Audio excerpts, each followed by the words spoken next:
Now with a closer look at coronavirus long haulers, people who've recovered from the virus but can't shake symptoms, some quite severe, for weeks or months. Eva Pilgrim has the story. Good morning, Eva. Good morning, George. 1 in 10 people who've had COVID-19 will have long-term symptoms, according to a recent study. And those patients tell us getting the help they need is often hard because doctors don't believe them. Experts now warning more help is desperately needed. Caitlin Barber was the picture of youth and health. She's an avid runner who spent hours every day training. The 27-year-old just got married a year ago. We were living the newlywed dream, you know, and loving life, and our life turned upside down in a day. In March, Caitlin, a dietitian working at a nursing home, was diagnosed with COVID. She recovered at home, and she thought that would be the end of it. She's had repeated negative COVID tests, the virus gone from her body, but the lingering effects are not. Now, even worse. So we kind of call it the Corona coaster because one day could be okay, and the next day I'm on the floor having convulsions, thinking I'm having a heart attack. You don't know when you're going to drop. Caitlin can't walk on her own. She's so weak, her husband and family have to help her walk, stand, even shower. Are you worried about is your life going to go back to normal? Absolutely. It's been 6 months and I don't know what my future holds. Caitlin is a COVID long hauler. Her debilitating symptoms include a rapid heart rate, fatigue, and loss of brain cognition. Several doctor's visits, more questions than answers, brought her here to Mount Sinai's post-COVID clinic. We're seeing a lot of patients after COVID having similar symptoms. Dr. Zijin Chen is the director here. It's the largest clinic in the country dedicated to treating long haulers. Is there a typical patient that you're seeing? What we're seeing at the center is a very wide distribution of both age, sex, ethnicity, pre-existing condition versus healthy patients. So you're not protected if you're young and healthy, unfortunately. Mickaline Carlton is also a long hauler. The Delaware mother of two was able to run and do yoga after recovering from a heart attack 2 years ago. The headaches are so extreme that I'm taking migraine medicine and sleeping for, 14 to 16 hours a day. Mickaline sees her doctors at Mount Sinai over Zoom because there is no treatment program near her. I have patients not only across the country but across the world that are seeking advice because they just haven't been able to find support in terms of the healthcare system. At Mount Sinai, the post-COVID clinic currently seeing more than 500 long hauler patients. The waiting list to get in growing. You've been quoted as saying this is an impending tsunami of patients.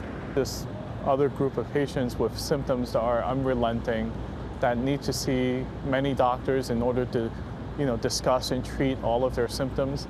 It is a large group, almost tsunami-like, that will just hit us over the next, 6 months.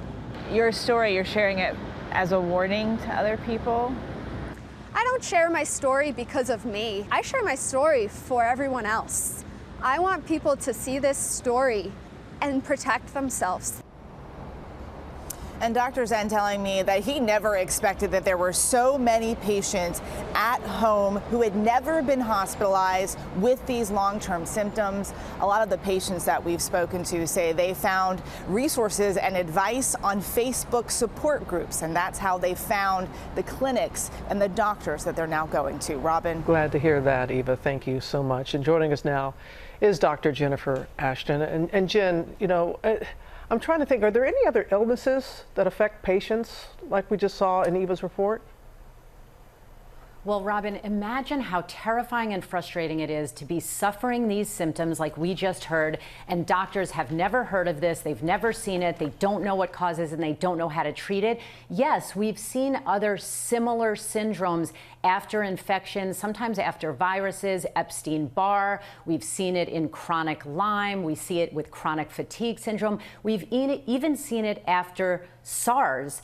And the theory, and I want to emphasize the theory, is that somehow this virus attacks the lining of the blood vessels and or the autonomic nervous system and produces these debilitating symptoms. So tell us more. What are these long-term possible effects of coronavirus and the complications that we're seeing these patients suffer with? Well, Robin, it seems to be producing a vague array of symptoms ranging from fatigue. We have body aches, muscle aches, shortness of breath, this mental fog or cognitive changes. People can't concentrate, leading to basically, in some cases, an inability to function.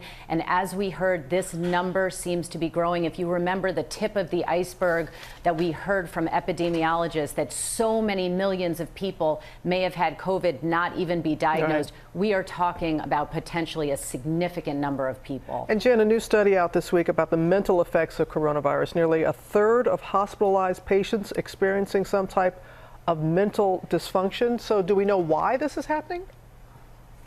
We don't. Somehow this virus is accessing the brain tissues.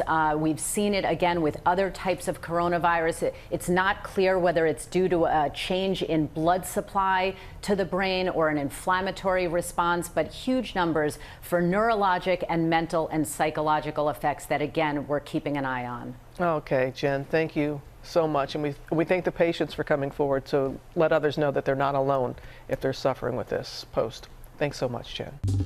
Well, hey there, GMA fans. Robin Roberts here. Thanks for checking out our YouTube channel. Lots of great stuff here. So go on, click the subscribe button right over here to get more of awesome videos and content from GMA every day, anytime. We thank you for watching, and we'll see you in the morning on GMA.